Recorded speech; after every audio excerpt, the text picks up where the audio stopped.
Peace and love. Come on in. Come on in. Tell the friend this is all black everything.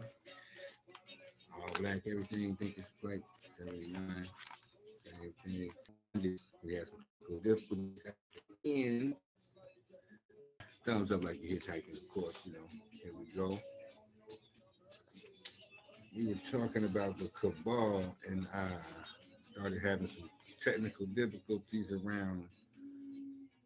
They were all talking to ghosts, practicing ritual magic, holding hands around the seance table, or sacrificing chickens in New Orleans apartments. And then, excuse me, and in some cases, they were also members of America's ruling elite, the wealthiest and best connected families in the country.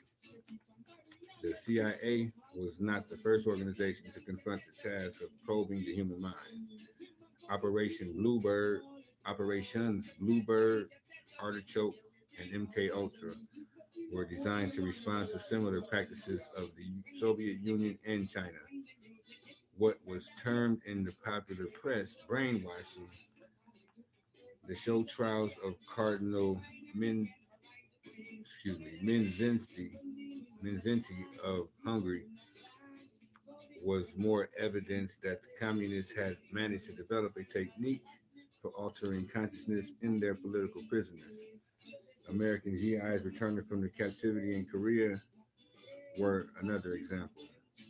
That there might be a mysterious Oriental method to cloud men's minds. Both frightened and excited the men of the CIA. In order quickly to learn as much as possible, they assigned psychiatrists, scientists, and medical professionals to the task of finding out how the mind and specifically memory works. In doing so, they came across occult practices, demonstrations of psychic abilities, and the mind control techniques of yogis, shamans, and witch doctors. Clearly, this was a realm of mind control that was well worth pursuing, and which gave birth to some of the strangest projects ever funded by the U.S. government. Do your research. Don't take my word for it. It was in combination with the work of Lewin, Triss, and Reese at Tavistock that these drugs, spiritual techniques, and laboratory tests opened a Pandora's box of suffering, violence, and perhaps even redemption through transformation, the black box of consciousness. In this Tavistock, the world's premier brainwashing institute was unwittingly following the steps of magicians, sorcerers, gurus, and cultists the world over. However, there was one difference. Without meaning, there is no context for the experience. There is no way to integrate the material into one's psychological makeup. Tavistock's director, Brigadier General Rawling Reese, wasn't interested in meaning. Neither was Lewin or Triss or Adorno. And that wasn't their job. Their task was to open up the mind to fast and easy manipulation, not to promote spiritual or psychic integration, or what Jung calls individuation. Their job was to create assassins turned agents, interrogate prisoners, obtain information, and manipulate consciousness. Saving souls was for the priests. I said, don't come at me with that one. I don't know. Excuse me. The CIA and the satanic cults. The mythology of the late 20th century is surprisingly coherent, even though the mask changes from case to case, from victim to alleged victim. The CIA, of course, does exist.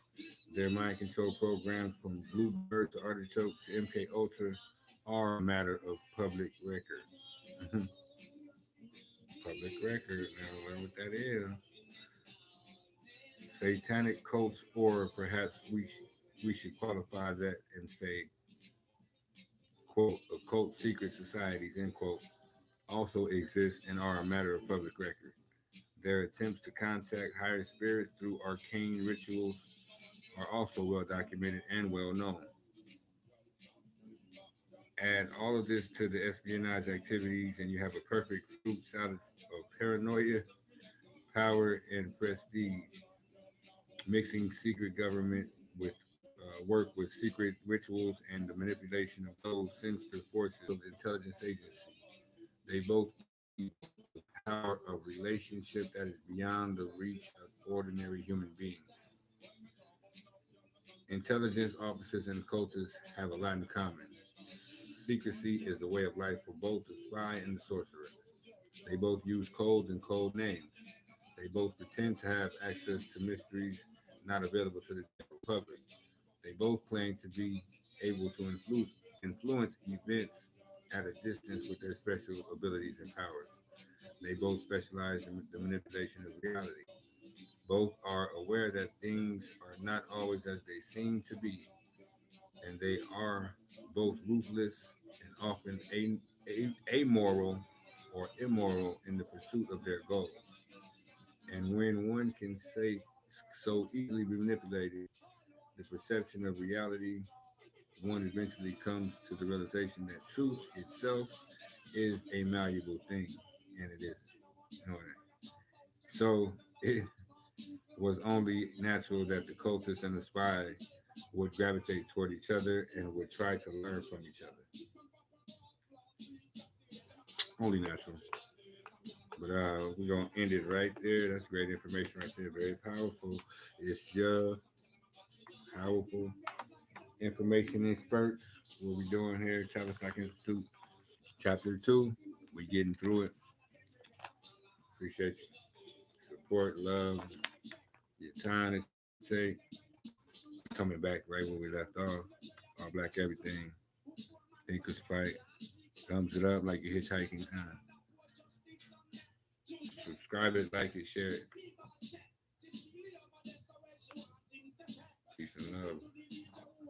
Mm-hmm. Silence.